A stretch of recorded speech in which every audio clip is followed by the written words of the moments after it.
నెల వస్తే చాలు పోలీసులకు టెన్షన్ మొదలవుతుంది. ఏ చిన్నపాటి ఫోన్ కాల్ వచ్చినా చాలు అదిరిపోయి బెదిరిపోతారు. సిటీ మొత్తం అలర్ట్ చేసి తనిఖీలతో హోరెత్తిస్తారు. ప్రత్యేక కంట్రోల్ రూమ్ వ్యవస్థ ఏర్పాటు చేసి మరీ నిఘా రెట్టింపు చేస్తారు. అంత టెన్షన్ పడడానికి ఓ కారణం ఉంది. అదే పండుగల సీజన్. ఎప్పుడెప్పుడు అని ఎదురు చూస్తున్న గణేష్ నిమజ్జనం టైం వచ్చేసింది.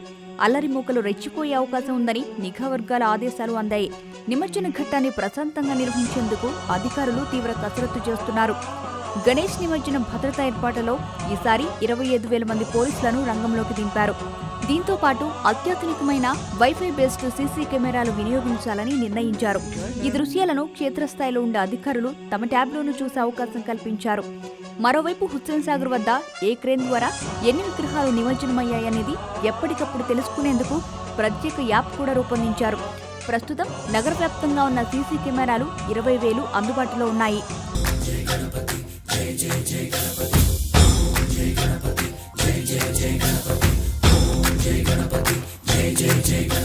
ఈసారి గణేష్ నిమజ్జనం నేపథ్యంలో ఎలాంటి ఇబ్బందులు తలెత్తకుండా నగర పోలీస్ ఐటీ సెల్ చర్యలు తీసుకుంటుంది. ఇందులో భాగంగా నిమజ్జన ప్రధాన ఊరేగింపు మార్గమైన బాలాపూర్ హుస్సేన్ సాగర్ మధ్య హుస్సేన్ సాగర్ చుట్టూ వైఫై సీసీ కెమెరాలు ఏర్పాటు చేయాలని నిర్ణయించింది. ఈ కెమెరాలు వైర్లతో నిమిత్తం లేకుండా 4G పరిజ్ఞానంతో కమిషనరేట్లోని కమాండ్ అండ్ కంట్రోల్ సెంటర్తో అనుసంధానించి ఉంటాయి. ప్రతి కెమెరాలు గరిష్టంగా 12 గంటల బ్యాకప్ సామర్థ్యం కలిగిన యూపీఎస్లు ఉంటాయి.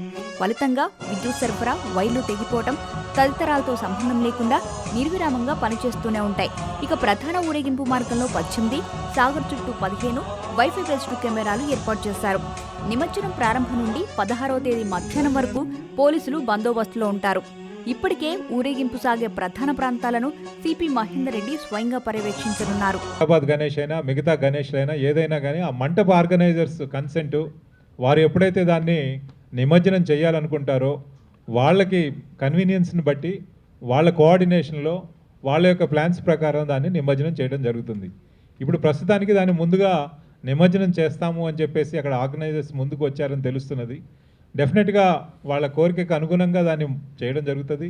లేదు దాంట్లో మనకి ఏదైనా డిఫికల్టీస్ వస్తాయి, తర్వాత చేయాలనుకుంటే కూడా చేయడానికి మేము రెడీగా ఉన్నాము.